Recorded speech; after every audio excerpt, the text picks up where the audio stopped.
في أعماق الصحراء الغربية على الضفة الغربية من نهر النيل بيتواجد واحد من أكتر الأماكن غموضا على وجه الأرض، وادي الملوك. المكان اللي كان مدفون فيه ملوك مصر العظام زي توت عنخ آمون ورمسيس وتحتمس.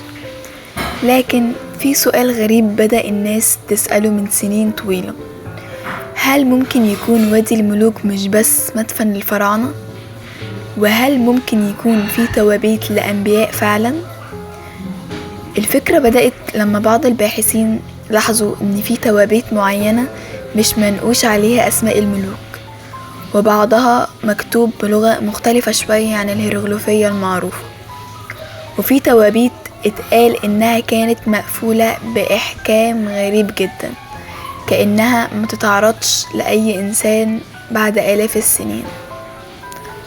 الناس بدأت تربط بين الكلام ده وبين قصص الأنبياء اللي عاشوا في مصر زي يوسف وموسى عليه السلام.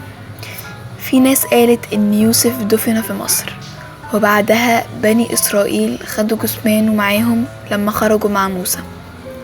لكن هل ممكن تكون بعض آثارهم اتفضلت في وادي الملوك؟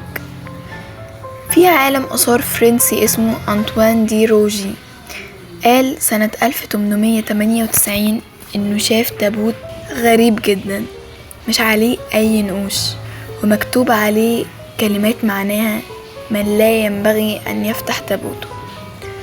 لكن بعد كده اختفى التابوت من السجلات تماما. من هنا بدأت نظرية إن وادي الملوك مش مجرد مقبرة للفراعنة، لكن كمان مكان مدفون فيه أسرار دينية قديمة، يمكن حتى الأنبياء أو شخصيات مقدسة من العصور الأولى. بس الحقيقة ولا دليل أثري واحد بيأكد الكلام ده رسميا. اللي نعرفه إن وادي الملوك اتبنى مخصوص عشان يدفن فيه ملوك الدولة الحديثة ما بين الأسرة 18 وال20، يعني تقريبا بين سنة 1500 قبل الميلاد و1000 قبل الميلاد. بس رغم كده في لسه توابيت ما اتفتحتش، وغرف لسه محدش دخلها، وأجهزة الرادار الحديثة بتقول إن في ممرات سرية لحد النهاردة مش مكتشفة. فهل ممكن تكون الحقيقة لسه مستخبية؟ يمكن فعلا وادي الملوك بيخبي أكتر من اللي بنتخيله؟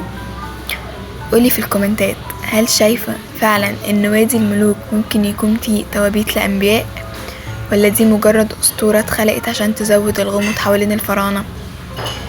استنوني في الحلقة الجاية من The Black Archive.